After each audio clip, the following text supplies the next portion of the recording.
Hello, guys and gals, me Mutahar, and do you guys ever play a video game that is so amazing you just kind of have to talk about it? Monster Hunter Wilds is a game that I've been playing for the last few days. I ended up actually getting it a little bit earlier on the console, and I'll tell you why I got it on the console in a bit. And I have absolutely been enamored by this experience. Before we go into it, I just want to get up with the gameplay. If you don't know Monster Hunter, it's a game where you literally hunt monsters, okay? Big monsters. Sometimes by yourself, sometimes you can play with your friends. And in this case, if you have no friends, then you can play with artificial intelligence, which is actually so good that it might as well just carry you through the entire game.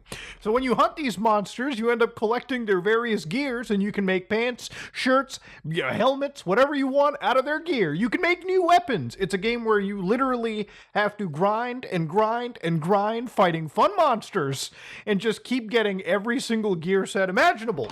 And you can do it, by the way, by yourself or with your friends. There's a massive open world to explore, and there's like a million things to go get. There are so many trees you can go down. So many hours can be spent doing every single facet of the gameplay that if you're somebody that is a completionist, you're somebody that enjoys playing loot heavy games, you're somebody that just loves good combat with tons of different weapon types, if you just love fighting big old monsters, this game's for you. And that's pretty much the best way to succinctly review Monster Hunter Wilds, okay?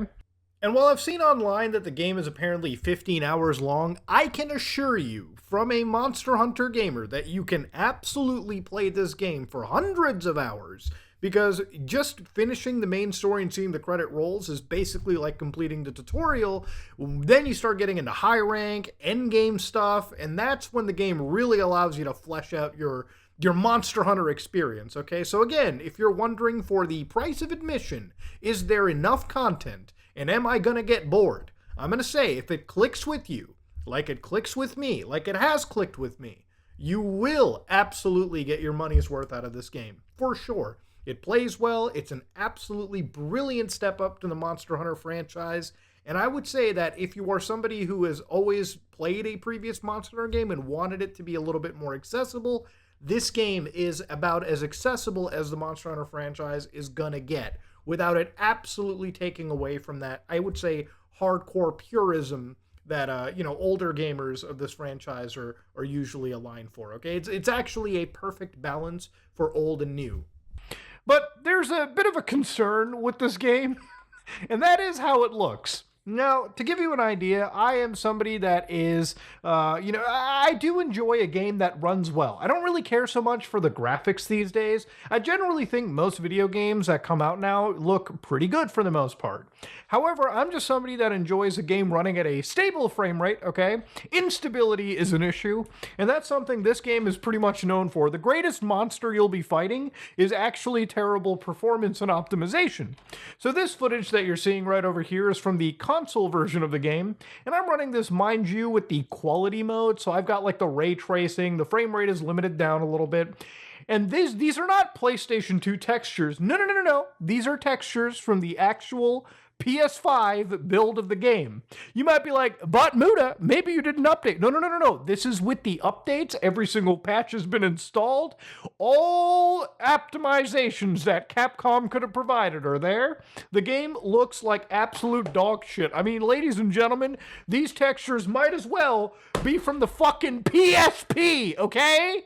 Now, I know my Monster Hunter, to give you a context of it, I've been playing Monster Hunter since the old PlayStation Portable. This isn't actually charged, but you guys probably remember playing Monster Hunter on the PSP with your friends. I used to play with my friends at the lunch table, and I used to have this app on PlayStation called Ad Hoc Party where you could like come home, connect your PSP to your PS3 and just play online. Like a lot of those ad hoc games on your PSP, you could just play with your homies. I was monster hunting on the old school PlayStation Portable. And you know what? That's why graphics aren't that big of a deal with me.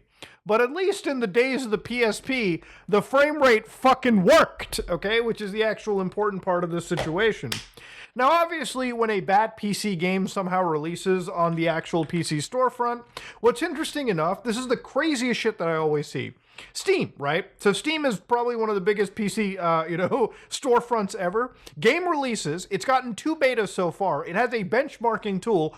all of which have proven that the game runs like absolute dog shit on the PC.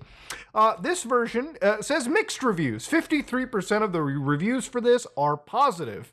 Now, the funny thing is, none of this have anything to do with the gameplay. Generally speaking, most people, like I said in the beginning of this video, actually enjoy the gameplay. It's good. The gameplay is actually great.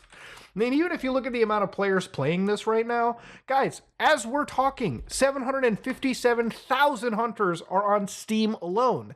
That number is obviously far larger on the PlayStation, one of the all-time top 10 peaks on Steam. It's actually killing it. 1.3 million people playing as of 6 hours ago. That's fucking crazy. However, the performance is no joke, all right? Obviously, when talking about this, literally one user says, I'm able to play at a comfortable, stable frame rate with good visuals because thankfully I'm blessed with quite a decent setup. But what the hell is this lack of optimization? And you're trying to force frame generation on us. So you know when I talked about frame gen basically being required? Literally in their system requirements, I swear to God, right? This is the minimum requirement for the game, by the way.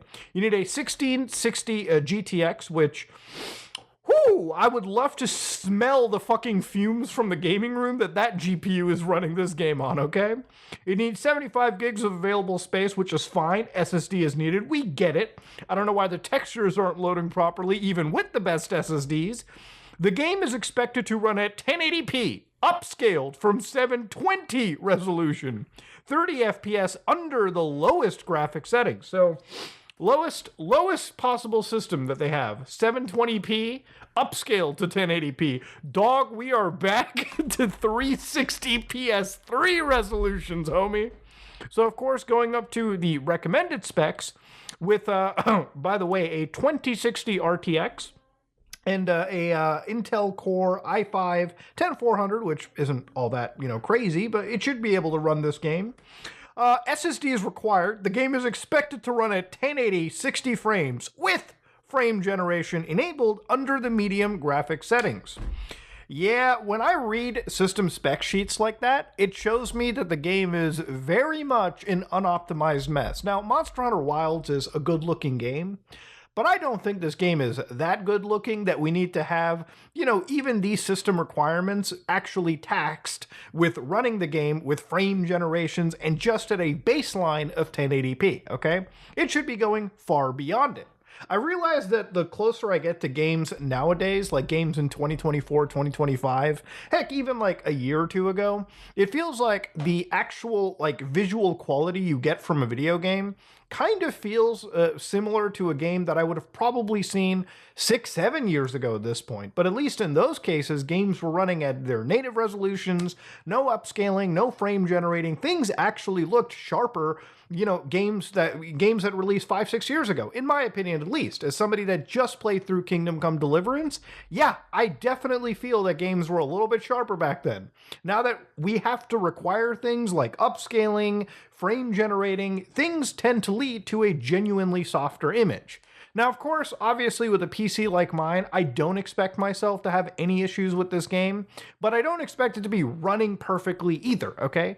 Monster Hunter Wilds is a absolutely brilliant game. The unfortunate part about it is no matter where you play, the optimizations just aren't there. Even on a console, right? Even on my system, I'm able to get 60 frames per second on a PS5, but the game definitely looks blurry and it definitely is missing a lot of those graphical features like ray tracing, which honestly in this game, with or without ray tracing, I really don't care. I think genuinely speaking, if you want to get the 60 frame experience, it might literally be the console and one PC that you may have that you might literally want to knock the settings down to lower, if not medium, even with a high-end rig, just so you're hitting that actual frame rate, which is so important for an action-based game like Monster Hunter Wilds. And I feel like a lot of this comes down to the RE engine, which obviously if you don't know what the RE engine is, it's the engine this game runs off. It's Capcom's Resident Evil engine. It first debuted with RE7, which great looking game. And it kind of shows you for a smaller scale game where there's not necessarily open worlds or crazy NPCs with full AI roaming around, it works relatively well. And obviously you start to see some issues when you move to the semi-open world of Resident Evil Village. And of course, Dragon's Dogma 2, which released not just a year ago, which had serious issues on the PC, this should have been absolute red flags. Look, I could handle some unoptimizations for a side game, but I really do think that Capcom, with obviously having like this as their mainline actual entry, mainline franchise, probably should have put more effort into it, probably should have put more serious thought into the engine than letting it release in this state. Look, Monster Hunter Wilds, super great game. It's just obviously it's really hard to recommend a game like this for $60 when there are some glaring performance issues. And look, I bought it on console simply because I knew that I wanted the best out of a unoptimized experience. I've been having a fun time, and while I would have bought it on PC, given all of these performance issues, I don't think anybody should be buying the game for full price on a PC until Capcom seriously patches it or fixes up their engine issues so the game people buy actually runs. Nothing is more annoying than playing in a game as amazing as Monster Hunter Wilds and having your experience be ruined by things like performance unoptimizations just because it's something that should have been fixed a long time ago, something that should have been fixed literally day one as the game should have released. Capcom had plenty of years to realize the issues in their engine, and there's really no reason to be excusing it. It's just a shame that the game is actually quite top tier. This might actually be literally, I'm not joking here, my game of the year so far. And I know Kingdom Come Deliverance 2 has come out, a lot of good games have come out, but this is genuinely an addicting mess. Like the moment I don't like get out of, or get some free time away from work or doing anything, I do genuinely love to play Monster Hunter Wilds, and there's no joke about that. It's actually a great game. It's just a shame that at least on PC, and to an extent even console, it's kind of an unoptimized mess. And hopefully that gets patched up as time goes on, and hopefully that gets fixed up. I know that every single release of this franchise isn't perfect, but this is quite possibly one of the most accessible beginner franchises for people who are just jumping into Monster Hunter. It's just for those new people on the block, I hope you guys realize that, you know, it gets rough in the beginning, but hopefully it gets better. Hopefully, if you grit your teeth through it, maybe Capcom will come in with some fixes. Hopefully they'll address this, because as of now, it's kind of a shame seeing it happen in this way. But yeah, PC games, at least with PC gaming and optimizations, it's such a headache to see constantly AAA release after AAA release just consistently get worse and worse and worse. I really feel like the only release this year that has actually been good has probably been Kingdom Come Deliverance 2 on PC, where things just ran out of the box. I don't even think that game has any form of ray tracing, just upscaling, and it somehow looks prettier than most of the games that have released this year, and also runs better on most hardware. There's no reason why Monster Hunter Wilds should be having frame rate problems, issues up the ass, especially when it still doesn't look as good as most modern AAA games out there. Very fun gameplay, poor performance for really not a lot of visual gain that you're expecting. But ultimately, if it was my review up here, get this game, but probably get it for a console and run it on performance mode, okay? Because you'll probably want to pull your hair out if you play this on PC or try experimenting with sessions around. And I'm sure that there's people watching who are like, I'm having a great experience on the PC, and for that, that's amazing, that's perfect. But this is not a standard situation for most of the gaming audience out there. And I feel like before we go further and further into having games look better and better and better and push technologies further and further, we need to at least acknowledge the optimization problems that aren't just in RE Engine, but are in plenty of other game engines right now. There's something seriously wrong when it comes to the optimizations regarding PC stuff that needs to be addressed before we take the next step in making games look better, okay? And at least that's just my opinion. If you like what you saw, please like, comment, and subscribe. Dislike it if you dislike it. I am out.